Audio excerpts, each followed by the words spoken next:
ภิกษุสงฆ์เฮาแม้นสิมาตรทิศใดก็ตามเป็นลูกพ่อแม่ไผมากก็ตามโดยทั้งโลกแต่ว่าเมื่อเขามาสู่ทำไรวินัยน่ะคือลูกพ่อแม่เดียวกันเด้อมีพระธรรมเป็นเครื่องนำมีพระวินัยเป็นเครื่องปกครองตนเองแต่ว่าเมื่อเขามาสู่ธรรมะและวินัยอันนี้แล้วก็ให้ฮักกันดูแลรักษากันดุจดังว่าแขนขาอวัยวะเดียวกันต่างคนต่างถูกมากด้วยกันทั้งสิ้นแต่ละคนก็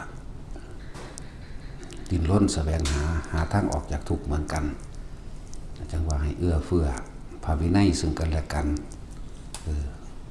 ผู้ใดบวชก่อนผู้นั้นก็เป็นพีอันนี้เป็นโดยสมมุติสงฆ์เคารพกันโดยพระวินัยผู้ใดบวชก่อนแม้นก็เพียงบวชพร้อมกันในเมื่อนั้นแต่ผู้อื่นในวินาทีนั้นก็เอื่นว่าเป็นพีอยู่แล้วก็เลยว่าให้เป็นดุจดังว่าพี่น้องหรือแขนขาอวัยวะเดียวกันสิ่งที่เฮาที่ต้องทำความเคารพสูงสุดก็คือพระวินัยวินัยเป็นเครื่องรักษานักบวชจะต้องทำตามพระวินัยแล้วพระวินัยนั่นสิเกิดกลับกลายเป็นสัจธรรมกลับเข้ามารักษาเฮาเองหาเฮาบ่สมควรที่จะไปสนใจกับยศถาบรรดาศักดิ์ตำแหน่งทางโลกที่เขาแต่งตั้งขึ้นให้นะบ่มีพระพุทธเจ้าบ่ตั้งพระครูบ่มีสังฆราชบ่มีพระครูพระพรหมพระราชสั้นราชสั้นสามัญใส่นั่นใส่นี่ตรงนี้บ่มีในพระวินัยแล้วเฮาสิบ่ใส่ใจเลยนะเฮาเอาตามพระพุทธเจ้าเท่านั้นที่อันใดมันเอื้อเฟื้อตรงตามพระวินัยเฮาก็เฮ็ดตามที่บ่ตรงเฮาก็บ่เฮ็ดเฮาสิเอาใจใส่คือเฮาสิขนขวายดิ้นรนศึกษาอยู่เฉพาะนี่เองพระวินัยนี่เองเฮารับภากาสาวพัดเข้ามาแล้วควรทำให้แจ้งซึ่งพระนิพพานควรทำให้แจ้งควรทำให้รู้ควรทำให้รอบรู้รอบและรอบรู้ในอริยสัจสี่รู้แจ้งทุกรู้เข้าไปนั่นตนเองนั่นแหละบ่ต้องไปเบิ่งผู้อื่นดูกลับเข้ามาดูของตัวเองเบิ่งกายตัวเองเบิ่งใจตัวเองกายนี่มันเป็นอย่างจังทุกข์กับกายนี่นั่นแหละว่าให้รู้รอบและรอบรู้ในคำว่าทุกขังอริยสัจให้รอบรู้และรู้ให้รอบในทุกขสมุทัยโยเหตุแห่งทุกข์ให้รอบรู้ในคำดับทุกข์ที่ดับไปแล้วก็ให้รอบรู้แจ้งหนทางในการดับทุกข์คือมรรคมีองค์8นี่เฮาควรใส่ใจตัวนี้เสียมากกว่าและให้ฮู้เหตุแห่งสัตว์ทั้งหลายที่เกิดหรือเหตุที่ตัวเราเองนั่นแหละเป็นผู้เกิดเองคือปฏิจจสมุปบาทนะเหตุและปัจจัยหรือปัจจัยการที่ตัวเองเวียนว่ายตายเกิดถ้ารู้ตัวเองแล้วมันก็รู้ผู้อื่นได้เหมือนกันรู้เหตุและปัจจัยเกิดแล้วก็รู้เหตุปัจจัยแห่งการไม่เกิดเหมือนกันนี่คือสิ่งที่สำคัญที่สุดสำหรับภิกษุนักบวชบ่ได้แม่นยศถาบรรดาศักดิ์บ่ได้แม่นอำนาจบ่ได้แม่นเจ้าคณะตำบลอำเภอจังหวัดเจ้าคณะภาคเพกยังบ่มีสำหรับเฮาบ่มีแต่ถ้าเป็นโดยพระวินัยเดียวกันธรรมเดียวกันเฮาก็ให้ความเคารพแต่ว่าถ้าบ่เป็นโดยพระวินัย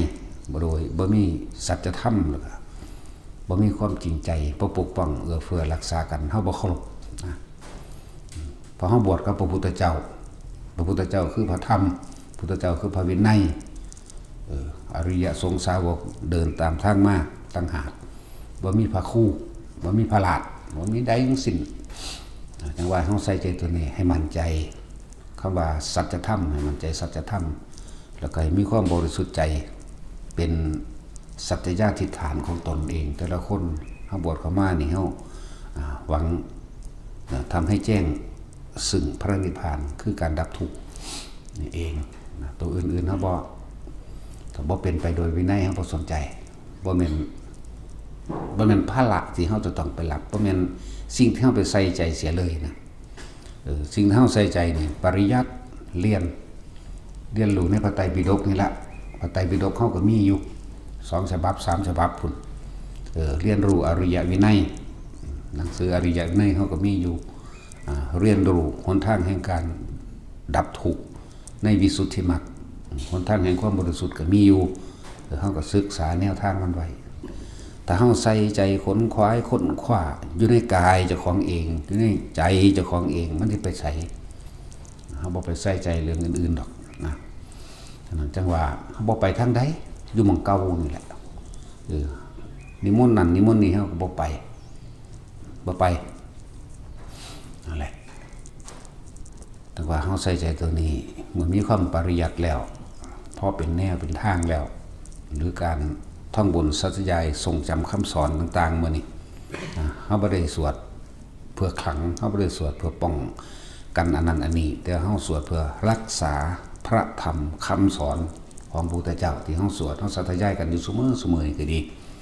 ไม่ได้ขับไล่ไม่ได้สวดเพื่อขับไล่ไม่ได้สวดเพื่อให้ได้มาซึ่งลาภสักการะหรือให้ได้ยศถาบรรดาศักดิ์นะบ่มีตรงนี้นี่เธอสวดเพื่อรักษาทรงเอาไว้ซึ่งคำสอนพุทธเจ้าต่างหากที่เฮาสวดก็ดีนี่แหละจังว่าปริยัติปฏิบัติก็คือทำตามผลจากการกระทำตามก็คือปฏิเวทเรียกว่าปริยัติปฏิวัติปฏิเวทอยู่ในศีลอยู่ในสมาธิแล้วก็รู้แจ้งแท่งตลอดความจริงของโลกจึงเรียกว่าปัญญาเฮาเน้นแต่อยู่นี่แหละไผสิศรัทธาบ่ศรัทธาก็สร้างบ่ได้ขึ้นอยู่กับบุคคลที่ศรัทธาเฮาบ่ได้ขึ้นอยู่กับคนที่ยกย่องเฮาบ่ได้ขึ้นอยู่กับคนที่อวยพรเฮาไผสิบ่ศรัทธาด่ากล่าวตู่ใส่ร้ายสาปแช่งก็บ่ได้ขึ้นอยู่กับคนสาปแช่งเฮาขึ้นอยู่กับตัวเฮาเองทุกอย่างขึ้นอยู่กับตัวเฮาเองอย่าลืมว่าเฮามาเกิดเองเฮาก็ต้องบ่เกิดเองเหมือนกันบ่ได้ขึ้นอยู่กับผู้ใดผู้หนึ่งสิมากำหนดเฮาได้แต่เฮาจงเป็นผู้นำของเจ้าของเองอันใดล่ะเป็นแสงสว่างนำทางกับพระธรรมและวินัยล่ะเป็นแสงสว่างนำทางนั่นแหละเมื่อครั้งเราตายไป พระธรรมและวินัยนั่นแหละจะเป็นศาสดาแทนเราตถาคตบุคคลผู้ควรกระทำตามที่ศาสดาหนทางที่เราต้องเดินตามเมื่อเขาเดินตามแล้วตถาคตก็ว่ามันเป็นเช่นนั้นของเองเป็นธรรมชาติอันหนึ่งที่เกิดและก็ดับไปบ่มีความจีรังยั่งยืนบ่มีความเข้าไปยึดเอายึดมั่นถือมั่นหรืออื่นว่านั่นแหละธรรมและวินัยแหละเป็นศาสดาเดินตามนี่บ่ผิดบ่พลาดแม้นว่าสิมีผู้ใดมาพยายามทำลายหรือทำลายก็สร้างทำลายบ่ได้จริงทั้งหลายเหล่านั้นธรรมจะเป็นผู้รักษาบุคคลผู้ประพฤติธรรมตามความจริงดอกนั่นแหละเกิดกลายเป็นบุญญาฤทธิ์เกิดกลายเป็นอิทธิฤทธิ์ขึ้นมาเอาเองโดยที่เฮาบ่ต้องไปเฮ็ดหยังอริยฤทธิ์กรรมฤทธิ์มื้อนี้ขอให้เฮามั่นใจในหลักธรรมที่เฮาฝึกหัดศึกษาและปฏิบัติด้วยตนเองเถอะบ่ต้องไปมีฤทธิ์มีเดชอีหยังมันสิมีเอาเองนะแต่ว่าเฮามุ่งมั่นอยู่จุดนี้บ่ต้องไปสนใจอันเรื่องภายนอกดอกเฮาตัดออกมาแล้วเฮามันก็เหลือแต่ความสัญญาผูกพันอาลัยห่วงใยแต่ว่าให้เห็นโทษของสัญญาเห็นโทษของความห่วงใยความอาลัยความผูกพันถ้าเฮาบ่ถิ่มมันทั้งเบิดเฮาก็ต้องเวียนกลับมาคุกคีกันคือเก่าจนเกิดเวียนตายมาฆ่ากันกินอยู่นี่บ่ฆ่ากันไปฆ่ากันมาอยู่นี่บ่แต่ว่าทุกคนจงเป็นผู้นำตัวเองและเครื่องนำตัวเองคือธรรมและวินัยนั่นเองนั่นแหละฝึกหัดในตัวเองเบิ่งกายเจ้าของเองเก็บไข้ได้ป่วยคุมบ่ได้บ่เป็นของเจ้าของเบิ่งความหิวความร้อนความหนาวเอามันคุมบ่ได้บ่เป็นของเจ้าของนี่สุดท้ายเฮาสิหักมันเพียงใดรักษามันไว้เพียงใดร่างกายนี้ตายบ่เหลือนั่นแหละแต่ว่าเฮาก็เตือนโลกภายนอกว่าภาษาเกิดมาหากินซ้ำตายซื่อเจ้าสิเป็นหยังทหารตำรวจข้าราชการเศรษฐีเมืองล้านมีปลายทางเดียวกันตายอย่าอีหยังกระดอกเถิดนะไผสิเชื่อหรือบ่เชื่อก็บ่ได้ขึ้นอยู่กับคนผู้นั้นสำหรับเฮามีอันใดที่แนะไปเฮาก็แนะซื่อๆนะแต่พระพุทธเจ้าเพิ่นก็ได้เป็นแต่เพียงผู้แนะเด้พวกเฮาสิทำตามบ่ทำตามก็แล้วแต่นั่นแหละเหมือนกับเรื่องของศีลเพิ่นเว้าเรื่องค คุณของศีลโทษของศีลบ่แม่นเพิ่นห้ามหรือบ่ห้ามผู้ใดอยากได้ก็เฮ็ดเอาผู้ใดอยากเลวก็เฮ็ดผิดผู้ใดอยากดีก็เฮ็ดถูกตามที่เพิ่นบอกไว้ซื่อๆเด้นั่นแหละแต่ว่าทุกสิ่งทุกอย่างขึ้นอยู่กับตัวเฮาคนอื่นสิให้กำลังใจก็บ่สู้ตัวเองให้กำลังใจตัวเองจะบ่ล่ะคนอื่นสิสาปแช่งก็บ่สู้ตัวเองสาปแช่งตัวเองสาปแช่งตัวเองท้อถอยบ่ต้องอีหยังมากดอกว่าหาแต่เอาอรหันต์อรหันต์หยังดอกขั้นต้นแรกเฮานี่เพียงแค่ว่าระงับนิวรณ์ได้ดับนิวรณ์ได้นะให้มันผ่านนิวรณ์ได้เนี่ยมันก็เอาตัวรอดนานิวรณ์หาหมู่นักปฏิบัติทั้งหลายการมาฉันทะหรือการมานิวรณ์ยังมีความกังวลนะในเรื่องรูปรสกลิ่นเสียงนี่มียังมีความสงสัย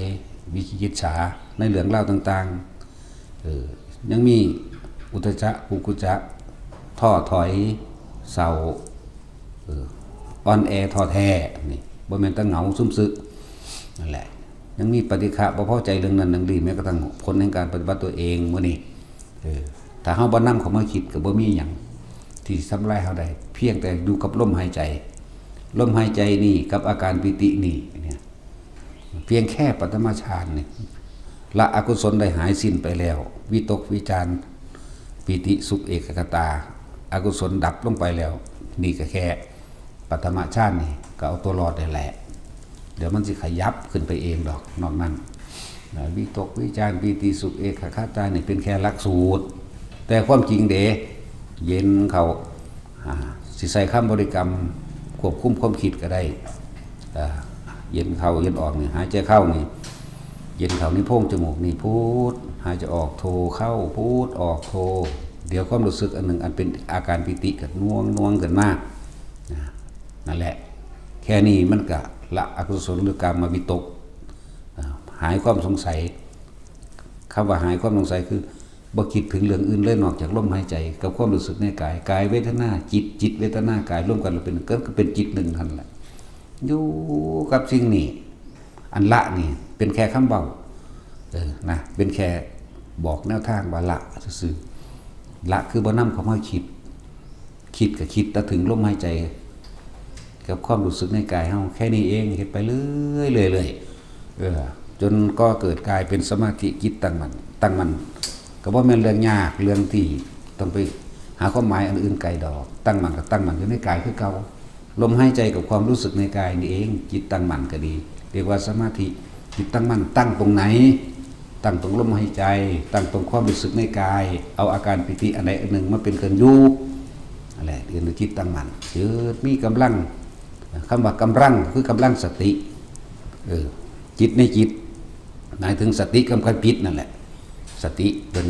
สติอยู่ไสสติอยู่กายบางคนก็อยู่ในลมหายใจกับอุณโลมบางคนก็อยู่อุณโลมไปเลยจังซี่ก็รู้เท่าทันความคิดคิดไปแล้วเนาะกับดึงขึ้นมาดึงความคิดขึ้นมาถ้าแทรกซ้อนโดยปัญญาคิดถึงคนนี้ดึงกลับมาลงปั๊บเกิดดับแล้วนี่แค่นี้เองได้บัดนี้เห็นความเกิดดับไปบ่อยซ้ำๆซากๆร้อยหมื่นแสนล้านเดี๋ยวก็ท่านเองแล้วเฮาก็วนอยู่แค่นี้เองบ่ต้องไปอีหยังมากดอกเฮาก็วนอยู่แค่นี้อันใดสงสัยคนปฏิบัติจริงๆมันทั้งนี้ดอกปีตินั่นปีตินี่เกิดขึ้นแม้กระทั่งแสงสว่างต่างๆลิมิตต่างๆสภาวะและปรากฏการณ์เฮาจังคอยแนะนำซึ่งกันและกันแนะนำกันผู้มีประสบการณ์ก็บอกแต่ว่าในการแนะนำไม่ยืนยันไม่ตัดสินเพียงแค่แลกความคิดเห็นกันซื่อๆเด้ไม่ยืนยันไม่ตัดสินเด้อบ่ผิดบ่ถูกผมเป็นแบบนี้ผมก็บ่รู้ผมเป็นแบบนี้แต่ผมก็บ่นำเขามาใส่ใจอันผู้เขาฟังแล้วแต่ปัญญาต้องเกิดขึ้นโดยตนเองนะนั่นจึงสิเป็นของจริงบ่แม่นปัญญาจำบ่แม่นสัญญาเอาสัญญามาคุยมันเป็นปัญญาสังขารแต่ว่าเว้าซื่อๆเอาความจำมาคุยมาอวดกันซื่อๆบ่เอาอันนั้นเอาประสบการณ์จริงเลยเวลาเฮาเข้าไปในป่าในดงนี่เฮาอยู่กับตัวเองบ่ตัวเองคือหยังลมหายใจเฮาอยู่กับกายอยู่กับเวทนาอยู่กับจิตตัวของบ่ขึ้นป่าไปปึ๊บนี่ความคิดฟุ้งซ่านเรื่องนั้นเรื่องนี้ผีบ่อันนั้นอันนี้บ่นี่ถ้า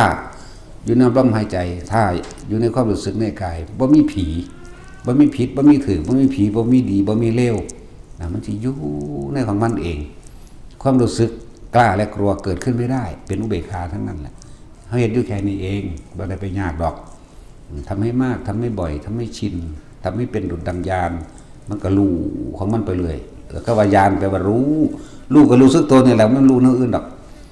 มันที่รู้ลึกล้ำไปนั่นก็สร้างต้องมีความรู้สึกตัวอยู่เหมือนเดิมนั่นแหละก็